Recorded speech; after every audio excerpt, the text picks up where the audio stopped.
Good morning, ladies. I hate that we missed each other.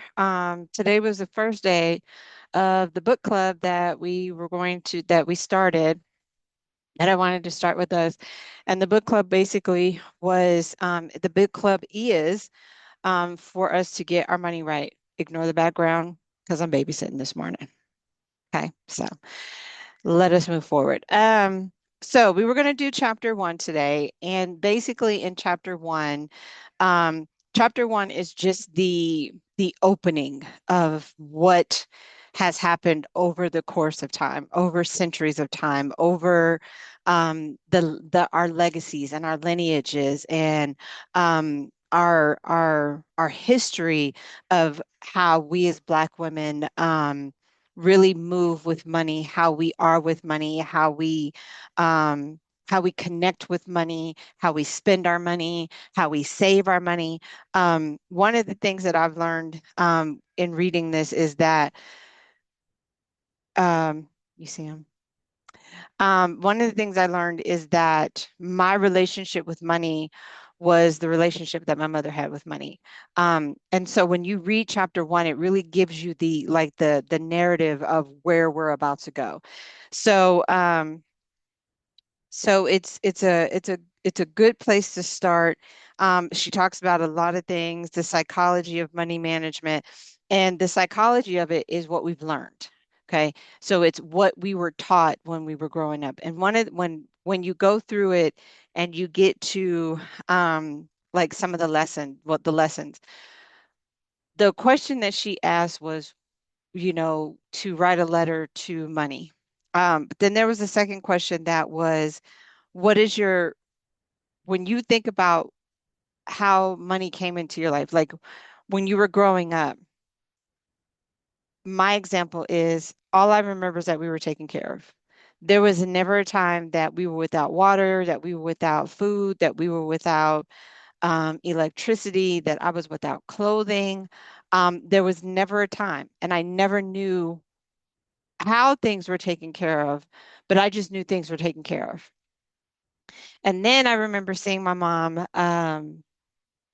This was right around the time of my abuse, and we were having a conversation. And um, at the time, what this is what I feel. At the time, what was more important to her was making sure that um, all facets of her bills were taken care of, and then you're next. And so we were having a conversation. This is after she had found out. And then we were at the house. And I remember she had this long, the yellow notepads. And all her bills were written down in that.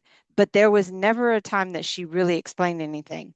So as we got older, there was never really the conversation around money, FICO score, credit score, net worth, IRAs. There was never a conversation around that.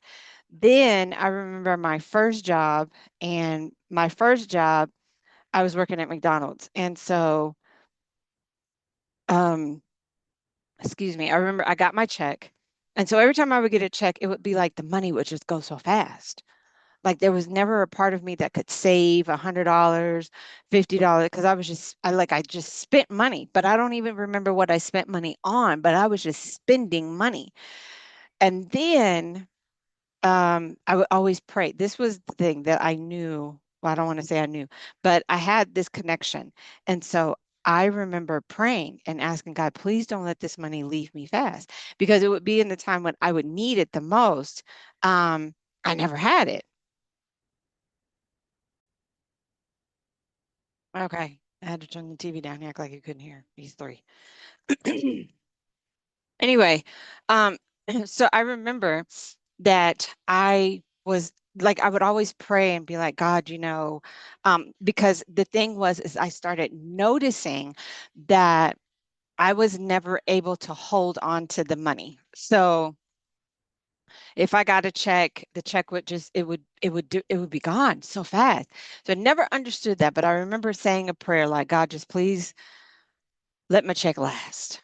Just let it last. God, just let me be able to have some money. Now, at the time, I was still being provided for by my mother. So I still had the provision of home, water, food, and all those other things. My check was essentially just a check that I received that I earned for me, so for myself, but it would just go so fast. And I could never understand that. I could never really understand why it would just like I would blow it. And I really never um I didn't have any like 16, 17, like I didn't have a lot of bills, anything that I needed to outsource. Like I did have a car, I had to pay gas, and things like that. So what I can recall is there was a time that the second job that I had, my mother started asking for help with, certain bills. So then it became the electric bill. Then it was like you had your own phone because then I moved downstairs, so I had my own phone bill. So it was a lot of those things, and so she never sat down and said, "Okay, these are the things that I need you to pay monthly.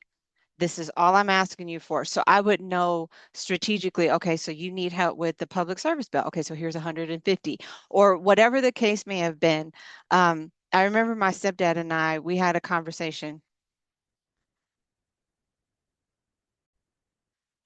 Okay, so my stepdad and we had a conversation because we had paid the bill one at one point, and then backdoored us, and then we had to pay more, and we were just like, well, we just gave you money for the public service bill. So we never actually saw a bill. We just knew that we were helping pay, but we didn't know what we were paying for. So there was never a receipt. There was never any verification of what we had, what was paid. So fast forward, I got my job. So I was working this second job, and at this job, what I learned is that this is the time of writing checks. So I am dating myself. So we would write checks, and I learned at this job that you could go and write a check, and you could give it to the cashier, and the cashier would give you cash for the check. Because in essence, it was the same thing. You were just writing a check to obtain the cash. So my mindset on money was that money was always there. So I could just go get money whenever I wanted to. Um, and then I remember my bank statement came in the mail, and my account was overdrawn by a lot. And at the time, a boyfriend was there. I was dating this guy, and he was sitting there. And I remember my mom had read I don't know, she had opened it up, and I think I kind of questioned, like, oh, what is going on? And so she was like, your account is overdrawn. Give me your checkbook.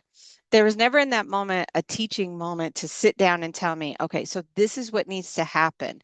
You need to be able to manage your money, manage what you got going in and coming out, manage when you put a check in there, understand that these things have to be drafted before a set balance. There was never the teaching. She just took it from me. And at that moment, it was, I had to depend on her. So now my dependence was on her. So if I got a paycheck, my paycheck, I didn't know how to manage the paycheck. Okay. So as I got older, it became that thing, and that I would, again, my mindset was, well, I could just write a check and I don't have to worry about it.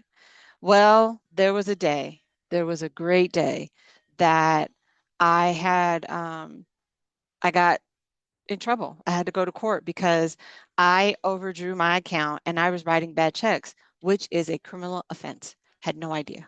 Those are things that she did not teach me in that moment. So when we get down to the psychology of money, it was, where did you learn your habits from? Okay.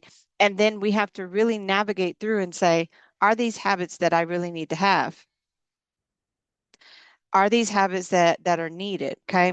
So this is the first part. In the 1970s, feminists first called attention to the source of a common pattern in women's financial behaviors, a pattern of passivity and doubt in your ability to take control because of a childhood socialization as females. Because she did not teach me how to manage when I was a child, and what I saw was we always had, I was never in want. It for me, it was just like, oh, money's always there. So it says, we have commonly been taught and encouraged to leave to men any issues relating to power, specifically control of money. Now, here's the dynamic in my household. In my household, my mother was the man. My mother took control of the finances. My mother made sure that um, we that that any monies coming in and out was filtered through her. So she took control of that. Remember, I told you the yellow notepad. So my mother took control of a lot of of all of the finances. So my stepdad just went to work and he just handed over his check and was like, "Here." Okay, so you can see now the difference in the dynamic. The feminine became the masculine became the feminine. So it says, a popular statement was, "Oh, don't worry your pretty little head about such things." Psychologist Phyllis Chesler, in her 1976 book Women, Money and Power, explored women's attitudes, values, and ultimately our habits and actions regarding money in relation to our training and life experiences. I just gave you my training and my life experiences. Okay, so living beyond your means is in here. I don't want to say that I did that do that in my 20s. I had just got my first apartment, and this is when the time that I was really trying to find myself because I was so isolated in my social life. And so socially, I was always with my mom. I was always with her. There was never a time that I could go anywhere. I couldn't hang out with friends. So socially, when I turned 20 and I got my own place, it was just like I'm going buck wild. So I was, I had to have a new outfit every Friday because, I wasn't, I would dare not wear the same thing. Why would I do that? So it became that where I started to um, put my outer appearance um, in connection with with how I lived. Okay. So if you saw that I had the nice things, whatever, you would think that she had money. So that's where that comes from. Um, so it says here, in a society in which financial status is an important part of what makes people successful, spending often becomes a mean of self-affirmation. I was affirming to myself that, yeah, I got money. Okay. I was making $10 and some change, but I thought I was the wealthiest woman in the world because I was going shopping every other weekend for to appease who? But that's another conversation. It says, but spending makes ourselves feel better and to feel as though we have a certain place in the world can actually trap us in a downward spiral. The more shame we feel over mounting debts and finances that are not as we'd like them to be, the more paralyzed we become, even prone to depression. And the worse we feel, the more we spend.